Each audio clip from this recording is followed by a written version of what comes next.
নীরা আয়নায় তাকিয়ে নিজেকে চিনতে পারে না আজকাল। একসময় যার চোখে ছিল স্বপ্ন, আজ সেই চোখ যেন কেবল খালি। বিয়ের ১০ বছর পেরিয়ে গেছে। তাদের এক কন্যা সন্তান আছে, নাম তিশা। স্বামী রফিক একজন ব্যাংক কর্মকর্তা, ভালো মানুষ, কিন্তু খুব ব্যস্ত। ব্যস্ততা যেন একসময় ভালোবাসাকে খেয়ে ফেলল। নীরার চুলে তেল দেওয়ার সময় নেই কারো। তার শরীরের ক্ষুধা তো দূরের কথা, তার মনের ক্ষুধার খবর কেউ রাখে না। শুরুতে নীরা অভিযোগ করত, কাঁদত, রাগ করত, তারপর একসময় চুপ হয়ে গেল। চুপচাপ সকাল আসে, রাত নামে, তবে প্রেম নামে না। এই একঘেয়েমির মধ্যেই একদিন ইনবক্সে একটা মেসেজ এলো। এই, তুমি কি নীরা? আমি রবি, তোমার কলেজের বন্ধু। নীরার বুকের ভেতর যেন একটা হারানো চিঠি ধকধক করে উঠল। রবি, যাকে নিয়ে একসময় সে কল্পনায় সংসার সাজিয়েছিল। তারা দুজন দুবিকে চলে গেলেও রবি ছিল তার অসমাপ্ত গল্পের নায়ক। এই শুরু, একটি মেসেজ থেকে, এক পুরনো ভালোবাসা থেকে। রফিকের অনুপস্থিত ভালোবাসা আর রবির অতীতের স্পর্শ মিলে এক নতুন পথ খুঁজে নিতে চায় নীরা।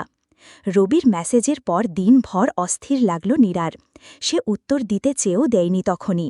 তবুও মনের গভীরে এক অজানা উত্তেজনা, যা তাকে বহুদিন পর আবার নারীত্বের কথা মনে করিয়ে দিল। সন্ধ্যায় তিশাকে খাইয়ে ঘুম পাড়িয়ে রফিক যখন অফিসের ফাইল নিয়ে বসেছে, নীরা চুপচাপ মোবাইল হাতে নিয়ে বেডরুমের লাইটটা ডিম করে দিল। তখনই আবার একটা মেসেজ। আজও ঠিক আগের মতোই সুন্দর আছো তুমি, প্রোফাইলটা দেখে মন ছুঁয়ে গেল।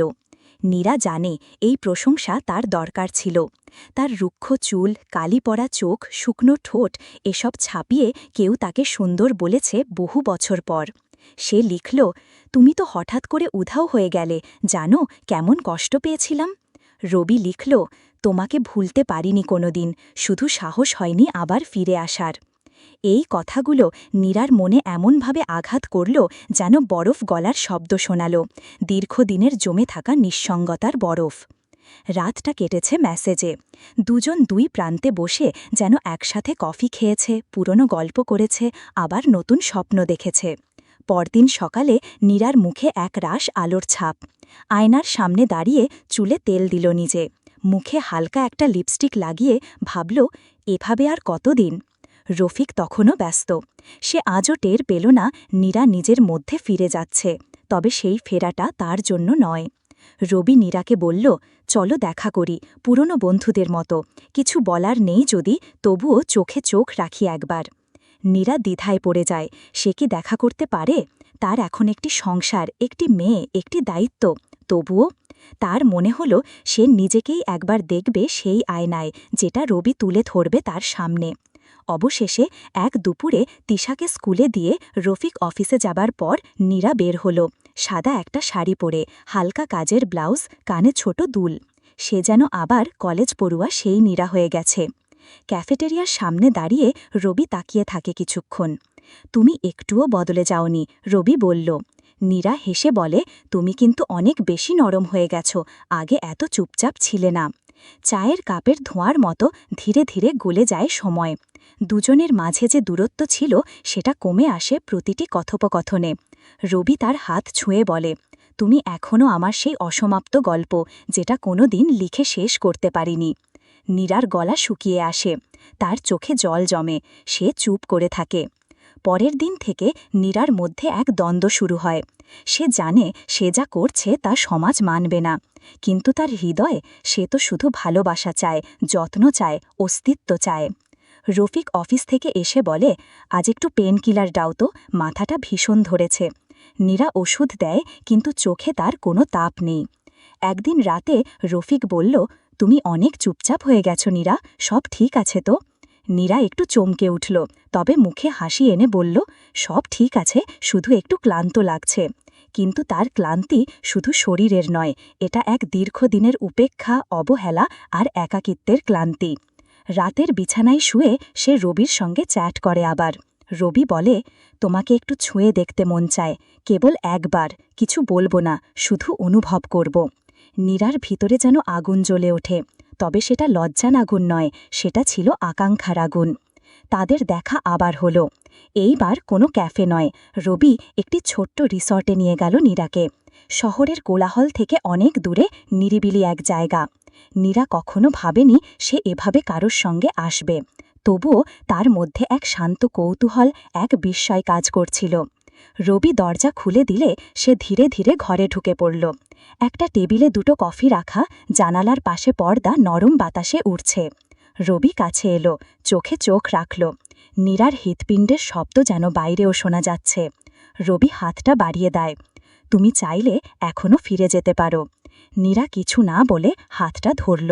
দুজনের মধ্যকার দূরত্ব গলে গেল। কোনো শব্দ ছিল না, ছিল না কোনো জোর, শুধু ছিল একদম নীরব ভালোবাসার ছোঁয়া, যেখানে কেউ কারোর অধিকার চায়নি, শুধু অনুভব করেছে। রবি আলতো করে নীরার কপালে চুমু খায়। নীরার চোখ বন্ধ হয়ে আসে। সে অনুভব করে এই মুহূর্তটা সে আজীবন ধরে রাখতে চায়।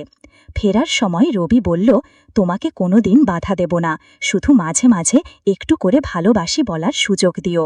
নীরা কিছু বলল না, শুধু একটা ছোট হাসি দিয়ে বলল, আমি জানি তুমি আমার যা চেয়েছিলে আমি সেটা হয়েছি, এবার নিজেকে চিনে নিতে পারি। বাড়ি ফিরে নীরাকে দেখে রফিক একটু থমকে যায়। তার চোখে যেন প্রথমবার স্ত্রীর মধ্যে কিছু আলাদা দেখল, একটা উজ্জ্বলতা, একটা আত্মবিশ্বাস। সে বলল, আজ তো বেশ সুন্দর লাগছে তোমায়। নীরা তাকিয়ে থাকল কিছুক্ষণ, তারপর হালকা গলায় বলল, তুমি অনেক দিন পর দেখলে। রফিক চুপ করে গেল। সে কিছু বুঝে কিছু বোঝে না। সে রবির সঙ্গে দেখা করে না, খুব বেশি কথা বলেও না।